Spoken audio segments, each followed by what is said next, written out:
ذوالفقار علی حسینی کے انداز میں منظور نعتیہ کلام پیش کرنے کی سعادت حاصل کی اور بہت خوب پڑھا اور اس کتارسس میں لے کے چلی گئی کہ یہ شعر بار بار مجھے کلک کرتا رہا تو لباس ہستی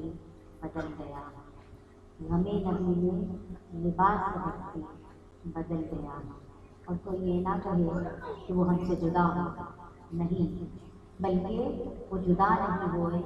ہمارے دلوں سے نہیں۔ پہلے سے یہ تسلی ہوا، کبھی یہ نہ سوچتے، کسی کو بھی یہ سن کر یہ سوچتے نہیں ہیں کہ ناخواں جدا ہو جائے گا تو پھر ہم کس کو سنیں گے، نہیں، جس وقت سن رہے ہوتے اس لمحے میں ہمیں یہ کیفیات، یہ سوچ کبھی بھی وارد نہیں ہے۔ جب وہ ناخواں یا وہ شخصیت یا کوئی عالم یا کوئی اللہ کا نیک بندہ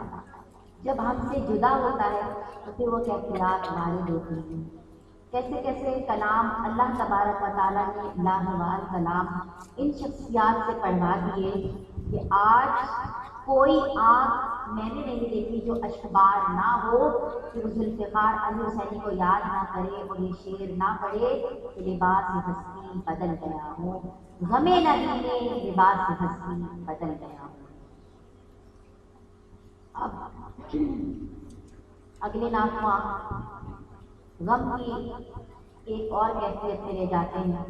لیکن جب ہم ان کی شخصیت کا احاطہ کریں اور ان کے بارے میں جانیں تو بہت خوش اخلاق، ملنسار اور اعلیٰ اخلاق کی شخصیت کے مالک ہیں۔ کسی سے ملتے تھے تو بہت مسکرا کر ملتے تھے، جدا ہوتے تھے تو وہ بندہ یاد رکھتا تھا کہ یہ بڑا بندہ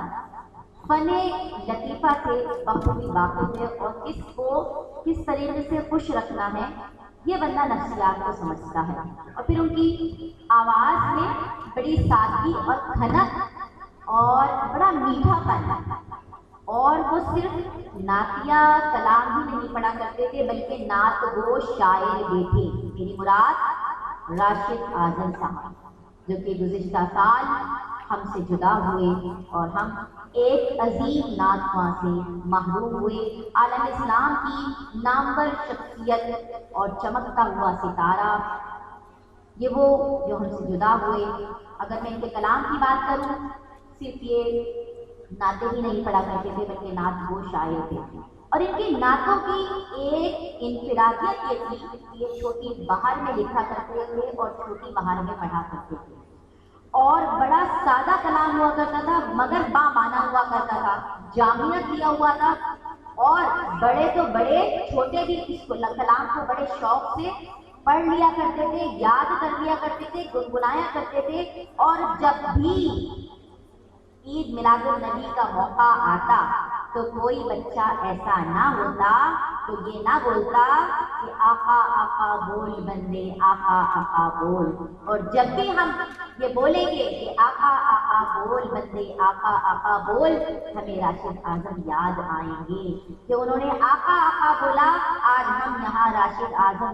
اعظم بول رہے ہیں، ان کا پڑھا ہوا کلام پڑھ رہے ہیں۔ اور صرف یہی نہیں، بہت سارے کلام ایسے انہوں نے پڑھے جو چھوٹی بہار میں پڑھے، بڑی خوبصورتی سے در پہ بلاؤ، مکی مدنی، یہ بھی ان کا پڑھا ہوا لازوال کلام، اور جس نے مدینے جانا ہے کر لو تیاریاں، بڑی خوبصورت شخصیت کے مالک۔ اور نعتیہ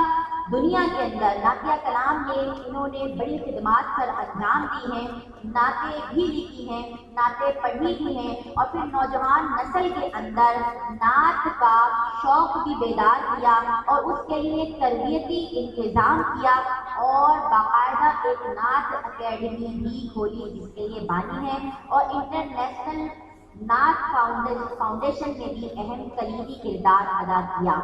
تو یہ شخصیت ہے جنہوں نے نعت کی دنیا میں ادب کا ایک در وا کیا، تربیت کا ایک در وا کیا کہ کلام لکھنا کیسے ہے، اسلوب پڑھنے کا کیا ہے، اس کا ادب کیا ہے۔ اگر میں کسی حوالے سے جامع انداز میں اشارہ کروں تو میرے نام جو ذہن میں اختیارت آتا ہے وہ راشد اعظم کا ہے، اور آج وہ ہمارے درمیان